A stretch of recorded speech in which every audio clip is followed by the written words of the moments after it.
Kiyot sama Gon. Hujan-hujan seperti ini enaknya ditemani dengan secangkir kopi beserta dengan teori liar ya. Berhubung One Piece di minggu ini libur, jadi untuk mengisi kekosongan ini, kita akan mencoba melakukan spekulasi liar mengenai beberapa hal yang sudah terungkap di chapter terbaru kemarin. Salah satunya adalah bagaimana cara kerja dari buah iblis milik Kurohige yang kemarin sudah ditampilkan. Begitu juga kita akan membuat sebuah teori liar mengenai prediksi one by one dari kru bajak laut topi jerami beserta dengan bajak laut Kurohige. Siapa yang akan melawan siapa dari pertempuran mereka nanti di final saga. Jadi kita akan sedikit membahasnya di sini dan tentunya teori liar kali ini akan terbentuk atas apa yang juga ada dalam manganya. Namun tentunya sebelum itu seperti biasa, jangan lupa subscribe, like, dan komen untuk bentuk support kalian atas channel ini ke depannya. Jika sudah, terima kasih banyak dan bersiaplah nakama. Tarik jangkar dan mari kita berlayar.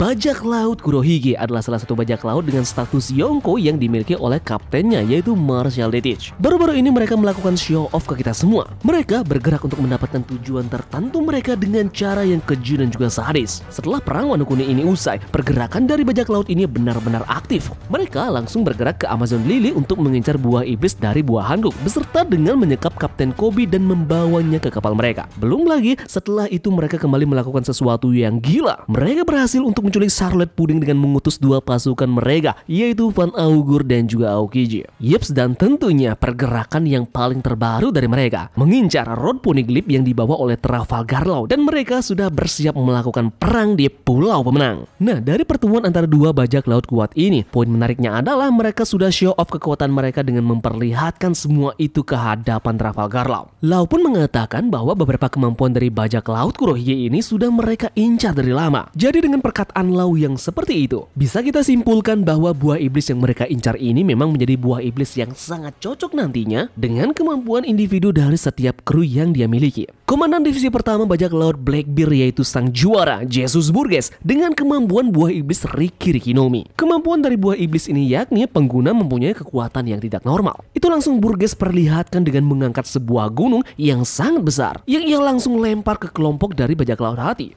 Melihat kekuatannya yang seperti itu, tampaknya memang sangat pas rasanya jika Burgess memiliki kemampuan ini. Kemampuan yang memberikannya peningkatan kekuatan yang tidak biasa, melebihi manusia normal. Melihat dari nama dari buah iblis Jesus Burgess yaitu Riki Rikinomi, Riki dalam artian kuat. Jadi rasanya kemampuan dari buah iblis ini sebagian besar meningkatkan daya fisik, ketahanan tubuh, dan juga power dari si pengguna. Coba kita lihat lagi ke belakang pada saat Burgess ini bertemu dengan Sabo di Arc Dressrosa. Tampaknya pada saat itu dia masih belum menggunakan buah iblis ini. Di sana dalam pertarungannya dia hanya tampak menggunakan skill-skill dalam kemampuan fisik yang dia miliki. Contohnya Hado Elbow. Serangan Burgess ini menggunakan siku yang cukup kuat untuk menyebabkan gelombang kejut yang besar pada dampaknya. Kemudian ada juga teknik Galeon Lariat. Burgess mengayunkan lengannya ke arah lawannya, menghasilkan gelombang kejut yang cukup kuat untuk memotong bangunan menjadi beberapa meter jauh menjadi dua. Nah, terlihat dari kedua serangan ini, power yang dia dapatkan berasal dari kekuatan fisik, terutama dari benda aneh yang berada di sikunya tersebut. Jadi Tamagon rasa bahwa setelah dia dihancurkan oleh Sabo, dia pun kemungkinan memakan buah iblis terbarunya ini.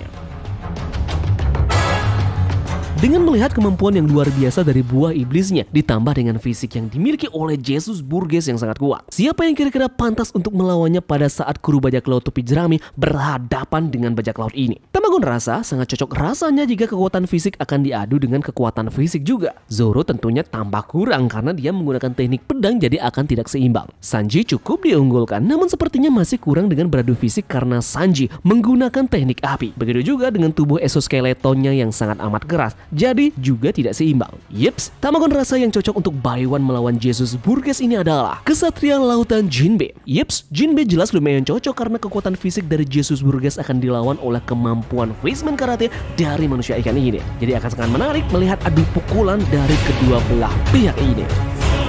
Kita lanjut ke karakter berikutnya yang show off kemarin, yaitu Van Augur. Dari keempat buah iblis baru yang ditampilkan oleh kru Kurohige, Tamagon melihat buah iblis Augur lah yang paling unik. Augur memakan buah iblis Wapu Wapu Nomi, buah iblis bertipe Parmesia yang memungkinkan pengguna berteleport ataupun menteleport orang lain. Dia terlihat memindahkan Jesus Burgess dan juga Kurohige dengan sangat instan. Sekilas kemampuan ini mungkin mirip Shameless dari Law. Namun terasa memang ada jarak tertentu juga yang bisa Van Augur ini gunakan untuk mengaktifkan teleport teleportasinya. Kemudian, kenapa Eiichiro Oda memilih buah iblis teleportasi yang menjadi kemampuan dari Van Augur? Yang kita tahu semua yang paling cocok untuk melawan Van Augur ini tentunya juga seorang penembak jitu kan? Yeps, dia adalah Usopp. Harga mati bagi Usopp lah yang memang adalah lawan sepadan yang akan berhadapan dengan Van Augur. Nah, bisa kalian bayangkan akan jadi bagaimanakah pertarungan dari mereka dengan kemampuan teleportasi terbaru milik Van Augur. Ingat, Usopp mempunyai keahlian menembak yang sepadan. Kemudian, tambahan yang lainnya adalah dia menggunakan pop green jenis tanaman untuk peluru tembakannya dengan musuhnya yang bisa untuk berteleportasi. Kemampuan ini rasanya akan menjadi counter untuk menghentikan teleportasi dari musuhnya. Banyaknya ide dan akal dari Usopp kemudian imajinasinya untuk membuat sejuta jebakan tanaman. Ini pun kemudian akan bisa untuk menghentikan pergerakan musuh menggunakan skill teleportasi. Yep, dan tentu saja tambahan Kenbun Sokohaki dari Usopp. Kombinasi ini akan sedikit tidaknya memberikan hal yang sedikit menyulitkan untuk musuh dengan gaya bertarung teleportasi.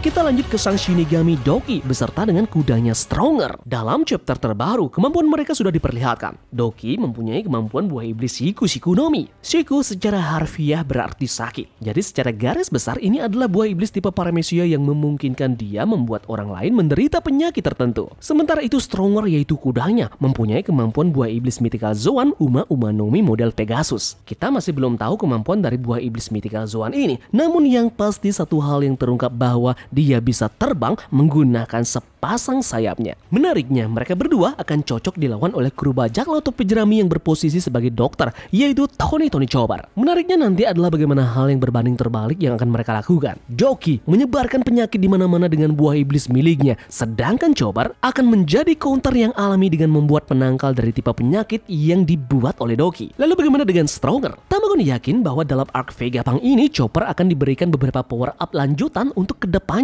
Ini akan memungkinkan dia untuk berhadapan dengan dua musuh sekaligus. Bisa dengan perubahan bentuk yang berbeda lagi, ataupun jenis obat yang akan dia konsumsi untuk melawan dua orang ini.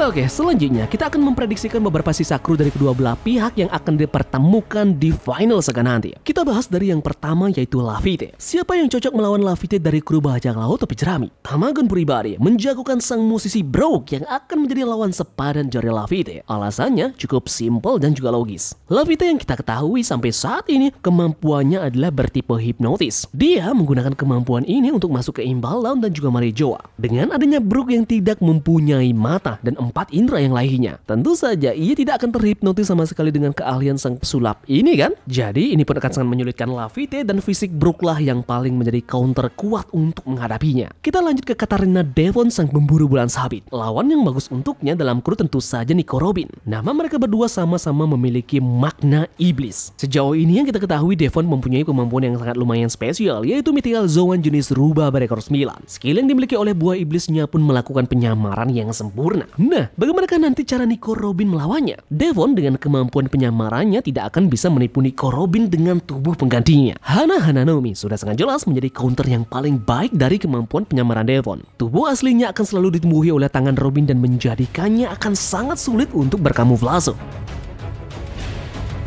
Kita lanjut ke Sirius sang pendekar pedang dari bajak laut Kurohige. Bukan rahasia umum lagi bahwa yang paling tepat untuk mengisi posisi lawan dari pendekar pedang ini adalah pendekar pedang juga. Roronoa Zoro berpotensi sangat kuat untuk melawan mantan sipir penjara Impel Down ini. Sirius adalah sosok pendekar pedang yang dengan sadis membantai para tahanan Impel Down dengan hobinya semata. Kemudian dia dihadiahi Kurohige dengan buah iblis milik Absalom yaitu Sukesuke Nomi. Buah iblis yang dapat membuat dirinya bisa untuk menghilang. Yeps, pertanyaannya bagaimana lantas cara Zoro ini melawannya? Shiryu memang bisa untuk menghilangkan tubuhnya, namun tidak dengan auranya. Poin inilah yang menjadi dasar Zoro akan mampu mendeteksi keberadaan dari Shiryu berada. Entah itu menggunakan mata Zoro yang tertutup yang punya misteri sendiri, ataupun Kenbun Sokohaki yang sudah dipelajari Zoro nanti.